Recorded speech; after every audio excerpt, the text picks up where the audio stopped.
Kai, so good to see you back here, mate. And yeah, you had a trip and a half, didn't you? And a fight and a half. Yeah. It wasn't easy, but Yeah. it's so enjoyable to watch, and I bet so rewarding for you. Yeah, thank you, Tony, for your time. Amazing to be back and out of quarantine and with everything going not as planned, but with the results we wanted.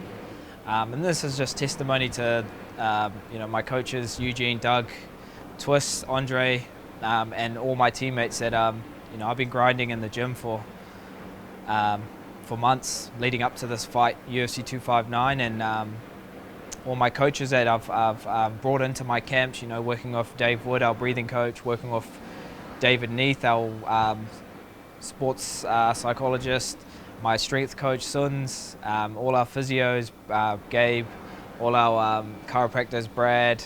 It's a collective input of that they put into me. So this is just what can happen. And in the fight, and being in Vegas, with all our team being over there, and feeling all that love and support back home, come fight night, I just had to keep telling myself I'm the best in the world, and I just got to go show the world.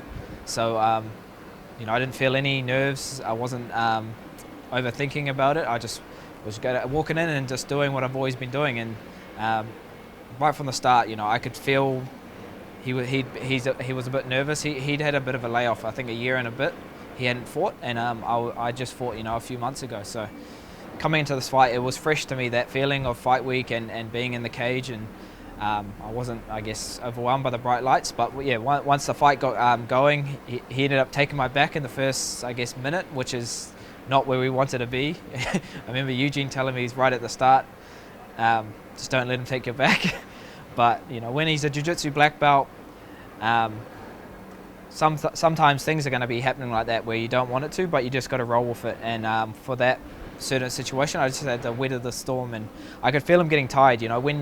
When you're in their world and they can't finish you, and you're staying in the fight, fighting the hands, eventually we could feel him getting tired, and I could hear him in my ear breathing a lot heavier.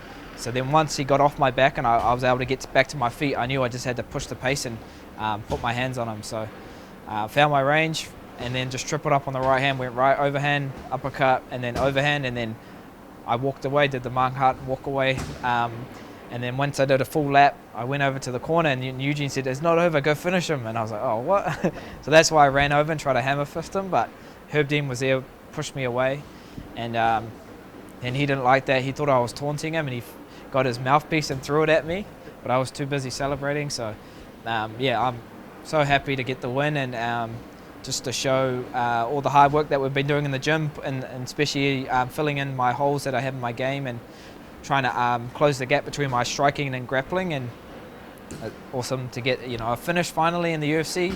That was my 7th UFC fight, so finally lived up to my nickname, Don't Blink. And just to top it off, to get performance of the night and another 50k bonus. So yeah, we couldn't have gone any better, and yeah, so happy and proud of myself to get back in this win column. Yeah, I was thinking when he was on your back, and I could picture you over here in the gym with some of those big guys really trying to get you down, and all that's paid off. Yeah, exactly. You got to, in our gym, especially at City Kickboxing, those spiders, those hard sparrings, those hard wrestling sessions, they build you up for these big moments where it's you're familiar with being in those uncomfortable positions, and you could see it in my face. I wasn't getting overwhelmed or freaking out. I was just staying calm. I was kind of picturing myself in the pool when we did these breathing sessions with our coach Dave, and I was walking under the water, and I was just telling myself, I can come up whenever I want. I just got to stay calm, and then it's just like that choke. I can get out whenever I want, and I think the time's now to get out. So just had to, just stay calm, and eventually, just capitalize on those moments. And all I needed was an opportunity, and I took it. And here we are now, back in the win column, and ranked number 7 in the world. Yeah, that composure that you showed. Has it always been there, or has it been up and down until now? You think you've got it under control? Yeah, it's definitely experience, and you know, I've had over 30 professional MMA fights, so I've got a lot to kind of draw back on, and familiar situations that I've been in, and now, you know, I'm starting to put it all together. And for me, I've just got to keep reminding myself I'm the best in the world. You know, I train at the best gym in the world, and training with, you know, championship level talent all around me, and I got to just keep reminding myself that. And when I perform and turn up on fight night, you know, I just show that I'm one of the best in the world. So it's an exciting time for me, especially in my division right now. A lot of good fights to be made. I want to fight another 2 times before the end of the year. I can see myself fighting a top 5 opponent. There's some, you know, good fights to be made. Joseph Benavidez, he's number 5. Alexander Pantoja, I think he's number 4. I fought him in the Ultimate Fighter, so this would be, you know, we've both grown since that fight. And another fight, you know, Brandon Ravel, the guy I lost to on Fight Island. You know, so many good matchups to be made, and I'm just going to wait for the right time. You know, wait till Eugene and the rest of my coaches think it's the right move for us, and I can see myself fighting for the flyweight title by the end of this year. I just got to keep finishing fights and just keep winning, and eventually I'll get a title shot. So that's what I mean, and it's an exciting time in our division right now.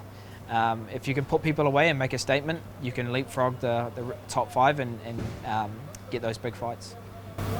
Any idea on when that would be, like when your next fight would be? Have you got a month that you could tell us? As of now, probably after mid-year quarter. For me, right now, it's important for me just to you know, stay training, keep upskilling and progressing.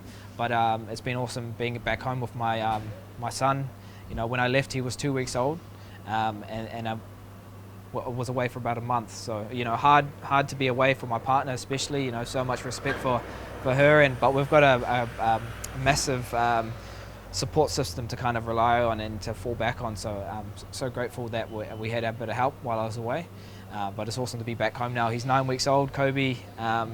He's getting big. He's filling out and getting those chubby cheeks, just like his dad after a fight. But no, it's awesome to be home and just soaking up those that family time. This is why we do what we do at our gym.